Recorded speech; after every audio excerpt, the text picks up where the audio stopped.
Hello, 5th grade, and this is the follow-up video to the first temperature conversion. So the first video was how to take a temperature where you know the Celsius temperature, and you're going to move it into a Fahrenheit temperature. This video is how to take, I have a Fahrenheit temperature, so the temperatures that we're used to seeing, Fahrenheit temperature, and convert it into Celsius, okay? So whereas the Celsius temperatures, a lot of times in the book, are going to be, you'll see the examples as in the 5s or 10s. The Fahrenheits are going to be a little different because they want to make sure that you end up with a very even number when you convert to Celsius. So if you are doing it and you get some weird funky number that is a like decimal or something like that, that is not right since you're going to want to redo it. But the example we're going to do today is 68 degrees Fahrenheit. So it's a really nice day out today. It might be 68 degrees, so we'll pretend that we're seeing the temperature today is 68 degrees Fahrenheit, and I want to know for my friend who lives in, say, Germany or in Ireland who uses Celsius, what the temperature is, and to be able to tell them so that they know, oh, I know what that means and I know what that feels like. So as opposed to the Fahrenheit one where it says Fahrenheit equals, this one is Celsius equals. And this says Celsius equals 5/9, and then I have these parentheses, F, which stands for Fahrenheit, minus 32. A reminder that our 32, it just represents the difference between Celsius and under the freezing between Celsius and Fahrenheit. And so we see Celsius equals 5/9 and then Fahrenheit minus 32. And so the important thing, whenever it says convert temperatures, they're going to give you a temperature. So the temperature that we are given in this one is 68 degrees. And so when I see the temperature, whether it's a word problem or just a simple answer problem, they're going to say a temperature. So I see a number, 68. I'm going to see Fahrenheit. Okay, so that means I have the Fahrenheit temperature. So I know I need to use my Celsius formula, which is the opposite. Because I have the Fahrenheit, I need to find the Celsius. So if I have a Fahrenheit temperature, I'm going to use my Celsius formula. Because I have Fahrenheit, I need to find Celsius. If this was Celsius, so 68 degrees Celsius, I would have to use my Fahrenheit formula because I have the Celsius and I had to find the Fahrenheit. So whatever degree you have, I'm going to use the opposite formula where the C or the F on the outside is the opposite of the degree that I'm given. So I have 68 degrees Fahrenheit. I'm given this equation that I need to use. So all I'm going to do is plug in my 68 to F because I know that when I have 68 degrees Fahrenheit and I see my equation here, this F just means whatever the temperature is in Fahrenheit. So let me do that really quick. So C, let me make sure my pen works. C equals 5/9. My F gets replaced with, I take it out, replace it with 68.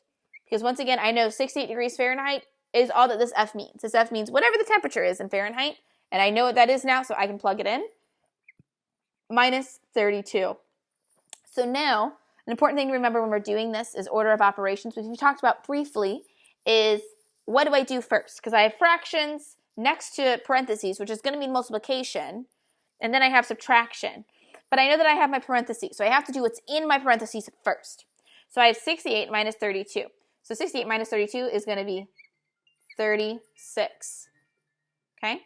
So 36 degrees is what I have here, or 36, we don't have the degrees yet.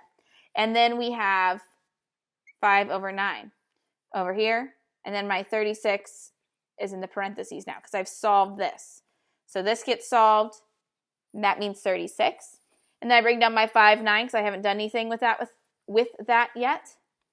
And then we have, let me adjust this, equals 5/9 and then 36. So now I have a whole number and a fraction. And I know that when I have parentheses next to this or a whole number next to a fraction, it's going to mean multiplication. And since I don't have any other operations I need to do, I can just do multiplication here. But again, like we talked about yesterday, I can't do a fraction by a whole number. I have to do a fraction by a fraction. So I'm going to do 36. And anytime I want to turn a whole number into a fraction, I just put it over 1. So now I have 5/9 times 36/1. So now I'm going to see if I can cancel. Well, I can't cancel 5 and 1 because I can't go any smaller than 1. But I can do 9/36 because I know that 36 is divisible by 9. So I'm going to divide both of these by 9. 9 divided by 9 here gives me 1. 36 divided by 9 is going to give me 4. So now I can do my multiplication across like this. And so 5 times 4 equals 20.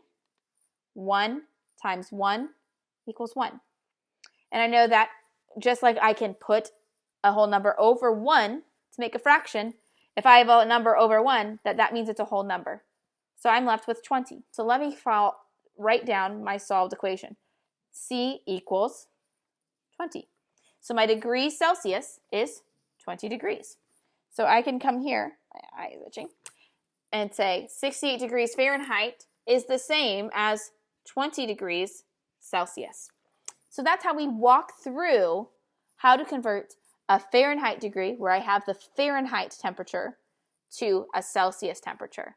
So just quick recap as a reminder, I start with a temperature. And whenever I see a temperature, I'm going to say, is this a Fahrenheit temperature or a Celsius temperature? So let me give you a couple examples that we can look at so I can figure out which we're going to do.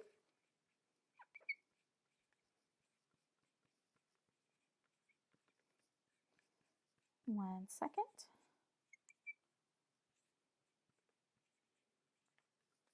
Okay.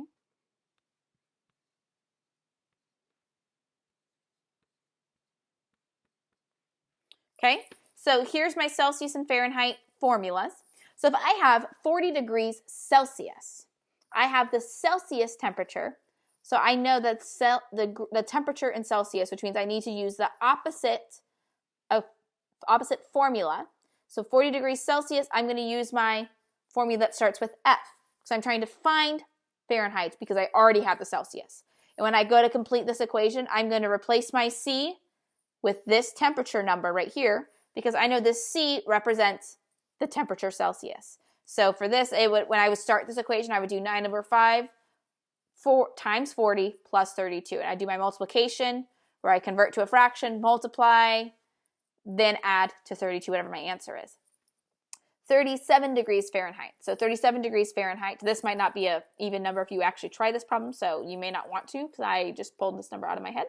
37 degrees Fahrenheit, I know the temperature in Fahrenheit. And I have Fahrenheit, so I need to use the opposite formula. So I have the Fahrenheit number, I need to find the Celsius number, so I'm going to use the Celsius formula. And then what I do when I'm filling out my equation, I'm going to replace my F with 37, because I know the degree of the temperature in Fahrenheit. So that formula, when I go to plug this in, would look like 5 over 9, parenthesis, 37 minus 32. Which would give me 37 minus 32 is 5, and then I would do 5 times 5 over 9 and figure out how to do that with my fractions and solve. That will not end up being an easy one to do, so I wouldn't recommend trying that one. But there are some ones in the back of the book that if you want to get some practice that you can try on. So I want you to be comfortable where you can see I have a temperature. I see it's Celsius, so I need my opposite formula. Once I have my opposite formula, I know how to plug my letter in with the number, temperature I'm given, how to solve where I follow my processes. If I need to convert to a fraction, I know how to do that, and then I solve, and whatever my answer is at the end gives me the temperature and the opposite. Okay, so this is a quick review. Feel free to ask any questions or message me or put on the classroom stream page to get any other help that you might need. But that is how to convert a Fahrenheit temperature that you have into Celsius.